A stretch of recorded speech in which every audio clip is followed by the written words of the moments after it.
Hello people, previous వీడియోలో చెప్పినట్టు మేము ద్వారకా తిరుమల నుంచి అయితే విజయవాడ రీచ్ అయిపోయామండి.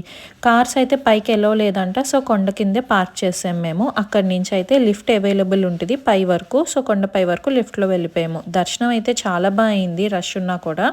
సో ఇంకా గర్భగుడిలోనే మా చిన్నోడికి అయితే అక్కడ పులిహోర పెట్టామండి. కొత్త బ్యాగ్ కదా, సో అందుకనే ఆ బ్యాగ్ పట్టుకుని అయితే అస్సలు వదలట్లేదాడు, ఎవరికి కూడా ఇవ్వట్లేదు. ఇంకా అక్కడి నుంచి అయితే హైవే దగ్గరలో ఉన్న బుట్ట భోజనం అనే రెస్టారెంట్కి అయితే వచ్చేసామండి. అక్కడ అంబియన్స్ అయితే చాలా అంటే చాలా బాగుంది, నాకైతే నచ్చింది. అండ్ ఫుడ్ కూడా అదిరిపోయింది. థాలీ అయితే తిన్నాం మేము.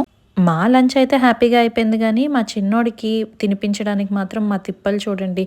ఆ రెస్టారెంట్ మొత్తం తిప్పాడు, ఫైనల్గా అయితే తినేసాడండి. ఇంకక్కడి నుంచి అయితే మేము ఒంగోలు స్టార్ట్ అయిపోయాం. ఒంగోలు ఎందుకు అనుకుంటున్నారా, మా కజిన్ వాళ్ళ బాబు తోతి ఫంక్షన్ అయితే ఉందండి. ఇంకా నైట్ రీచ్ అయిపోయి కార్డ్స్ అయితే ఆడుకున్నాం. Thank you for watching this video. Subscribe please.